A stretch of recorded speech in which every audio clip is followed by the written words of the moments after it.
සුබ දවසක් හැමෝටම. අද මම ඔයාලට කරන්න බලාපොරොත්තු වෙන්නේ ෆ්ලෑෂ් කාඩ් ගැන. ෆ්ලෑෂ් කාඩ් වලින් මොනවද අපිට කරන්න පුළුවන්? අපි බලමු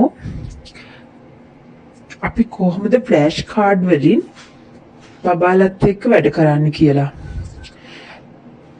දැන් මම ඔයාලට කියන්නේ දැන් අපි දන්නවනේ ඉංග්‍රීසි අකුරු 26 ගැන. දැන් අපි ඒ අකුරු 26 ශබ්ද ටිකත් හඳුනාගෙන ඉවරයි. ඉතින් ඔයාලට පුළුවන් මේ ඉංග්‍රීසි අකුරු 26 ලස්සනට කාඩ්ස් වගේ හදලා බබාලට ඒ වගේ ඒවත් එක්ක සෙල්ලම් කරන්න දෙන්න පුළුවන්. ඒක දරුවනුත් කැමති මේ කාඩ්ස් එක්ක සෙල්ලම් කරන්න. ඔයාලට පුළුවන් එයාලත් එක්ක මේ කාඩ්ස් එක්ක සෙල්ලම් කරන ගමන් එයාලට ඒ අකුරු ගැන කියලා දෙන්න. එතකොට ඒගොල්ලන්ට නිකම්මම ඒව මතක හිටිනවා. ඉතින් ඔයාලට පුළුවන් මේ කාඩ්ස් ඔයාලටම හදා ගන්නත් පුළුවන්. එහෙම නැත්නම් සුළු මුදලකට වෙළඳ පොලේ මේ වගේ රූප තියෙන ලස්සන අකුරුත් එක්ක බබාලට ආස හිතෙන විදිහට තියෙන රූප කොලයක් ගෙනල්ලා ඔයාට පුළුවන් එහෙම නැත්නම් ගෙදරදී හදා ගන්න. එහෙම නැත්නම් ඔයාට ලස්සන රූප සටහන් අඳින්න පුළුවන් නම් ඔයාටම පුළුවන් ගෙදරදී මේ කාඩ්ස් ටිකක් හදා ගන්න. දැන් අපි බලමු මේ කාඩ්ස් වලින් මොනවද කරන්න පුළුවන් කියලා. දැන් ඔයාලට පුළුවන් ඔයාලා ළඟ තියෙන කාඩ් එකක් පෙන්වලා ඒකේ තියෙන පින්තූරයේ නම මොකක්ද කියලා එයාලගෙන් අහන්න. ඊට පස්සේ ඒ පින්තූරයේ නම පටන් ගන්නෙ මොන අකුරෙන්ද?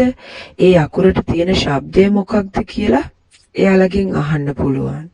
මම මගේ වීඩියෝස් වලින් ඔයාලට කියලා දෙන්නේ බ්‍රිටිෂ් ක්‍රමයට කොහොමද අපි අපේ දරුවන්ට ඉංග්‍රීසි පුරුදු කරන්න කියලා. මේ වීඩියෝ එකෙන් මම පෙන්නලා තියෙනවා ඉංග්ලන්ඩ් වල ප්‍රයිමරි ස්කූල් එකක බබාලට එයාලා කොහොමද මේ letter sounds පුරුදු කරන්න කියලා. බලන්නකෝ දරුවනුත් හරි ආසාවෙන් මේ දේ කරන්න. I'm going to show you what the letters are. This is a picture of a hand. Hand starts with the sound which is spelled with the H sound. This is a picture of a fish. Fish starts with which is made by the F, letter F. This is a picture of a cat, and cat starts with the sound K, K is made with the C. And this is a picture of a dog. Dog starts with the sound D, and D is spelled with the letter D. I have some pictures. මේ විදියට ඔයාලට පුළුවන් එක අකුරක් අරගෙන ඒ අකුරෙන් පටන් ගන්න පින්තූර කිහිපයක් ගන්න. ඒ විදියට දවසකට අකුරු 4ක් හරි 5ක් හරි අරගෙන පුරුදු කරන එක ප්‍රමාණවත්.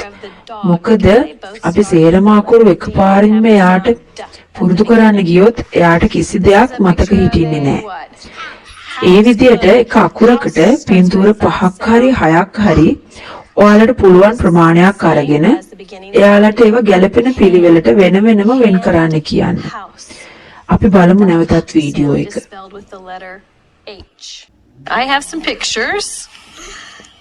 This is a picture of a desk. Desk starts with the D sound. Good, the same as in dog. So I'm going to put the desk under the picture of the dog because they both start with the letter D and have the sound D at the beginning. This is a picture of a what? House. House, good. House starts with the sound is the same as the beginning sound in hand. Hand, house. And the sound is spelled with the letter H. So I'm going to put the house under the picture of the hand since they start the same. I'm going to give you a picture, and when I give it to you, I want you to say the name of it. මුලින්ම යාලට දෙමව්පියන් උදව් කරන්න ඕන. ඊට පස්සේ නැවතත් ඒ ටික එකතු කරලා එයාලට තනියම වෙන් කරන්න කියන්න. මේ විදිහට සේරම අකුරු ටික දවසින් දවස ඔයාලට පුළුවන් එයාලට කියලා දෙන්න. මම මුලින් කිව්වා වගේ දවසකට අකුරු 4කට 5කට වඩා කරන්න යන්න එපා. මේ විදිහට ඔයාලා දරුවන්ට පුරුදු කරොත් එයාලට ඒව මතක තියාගන්න ලේසි වෙනවා. අපි නැවතත් යමු වීඩියෝ එකට. I'm going to give you a picture, and when I give it to you, I want you to say the name of it. I'll help you with the name if you don't know it.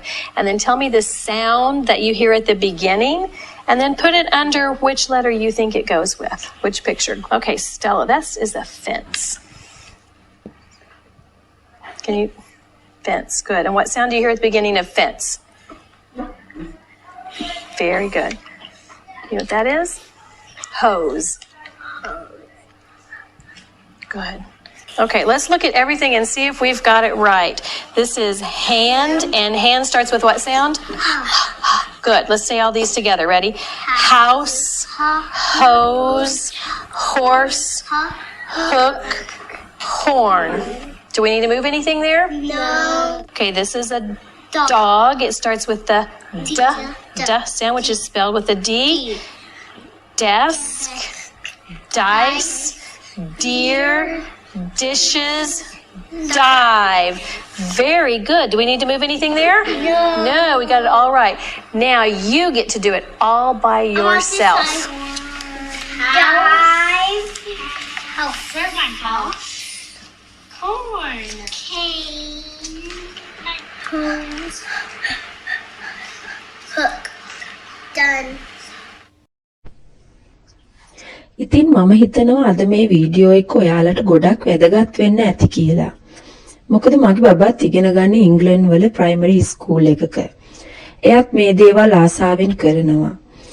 අපි ඉදිරියටත් මෙහි school වල උගන්වන ලේසි ක්‍රම මගින් ඔයාලා කොහොමද ඔයාලගේ දරුවන්ට උගන්වන්නේ කියලා දෙනවා. එහෙමනම් ඔයා හිතනවා නම් අපේ ස්ටඩි රූම් YouTube channel එකත් එක්ක ඉදිරියටත් සම්බන්ධ වෙලා ඉන්න. ඒත් ඔයාට තාම බැරි වුණා නම් අපිව subscribe කරන්න. දැන්ම subscribe කරලා bell icon එකත් click කරලා තියාගන්න. එතකොට අපි වීඩියෝ එකක් upload කරපු ගමන් ඔයාලට ඒව දරුවන්ට කියලා දෙන්න පුළුවන්. සුබ දවසක් හැමෝටම.